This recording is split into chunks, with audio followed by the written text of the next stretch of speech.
ಕುತ್ಕೊಂಡು ಮನ್ಸಲ್ಲಿರೋದನ್ನೆಲ್ಲ ಹೇಳ್ಬಿಡ್ಲಾ? ತಪ್ಪು ಒಪ್ಕೊಂಡ್ಬಿಡ್ಲಾ ಸರ್? ಸಮಾಜದ ಮುಂದೆ ನನ್ನ ಗಂಡನ ಮರ್ಯಾದೆ ತೆಗೆಯೋದಕ್ಕಿಂತ ಇದೇ ಒಳ್ಳೇದು.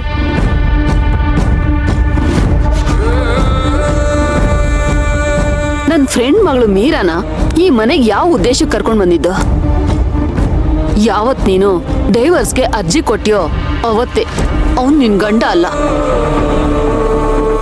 ಮೀರಾ ಕುತ್ತಿಗೆಗೆ ತಾಳಿ ಬೀಳೋವರೆಗೂ ನಾನ್ ನಿನ್ನ ನಂಬಲ್ಲ. ನೀನಿದ್ಯಲ್ಲ, ಒಳಗೊಂದು ಹೊರಗೊಂದು.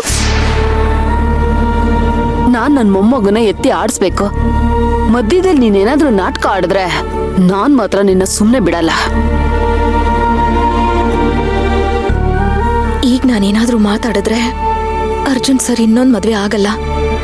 ಆಮೇಲೆ ನಾನು ಅತ್ತೆ ಕೊಟ್ಟ ಮಾತು ಅರ್ಜುನ್ ಸರ್ ವಂಶ ಬೆಳಿಬೇಕು ಅನ್ನೋ ನನ್ ಕನಸು. ನನ್ನ ಹತ್ರ ಮಾತಾಡಲ್ವಾ ಸೇವಂತಿ?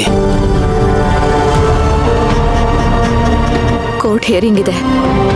ನಿಮ್ಗೆ ನೆನಪಿದೆ ಅಲ್ವಾ? JP ಸರ್ ಫೋನ್ ಮಾಡಿದ್ರು. ನಿಮ್ಗೂ ಗೊತ್ತಿರಬೇಕು.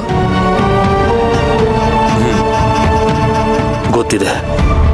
ಮತ್ ರೆಡಿಯಾಗಿ. ಇದನ್ನ ಹೇಳೋದಕ್ಕೋಸ್ಕರ ಮಾತಾಡ್ಸಿದ್ಯಾ? ಇದ್ರ ಬದಲು ಮಾತಾಡದೆ ಇದ್ದಿದ್ರೇನೆ ಚೆನ್ನಾಗಿರ್ತಿತ್ತು. ಸೇವಂತಿ, ನೀನು ಅಲ್ಲಾಗಿರೋದನ್ನೆಲ್ಲ ನಂಬ್ತೀಯಾ? ನಿನಗನ್ಸುತ್ತಾ ನಾನು ನಿನಗೆ ಮೋಸ ಮಾಡ್ತಿದ್ದೀನಿ ಅಂತ? ನಿನಗನ್ಸುತ್ತಾ ನನ್ನ ಮೀರಿನ ಕೈಗೆ ಉಂಗುರ ತೋರಿಸಿದ್ದೀನಿ ಅಂತ?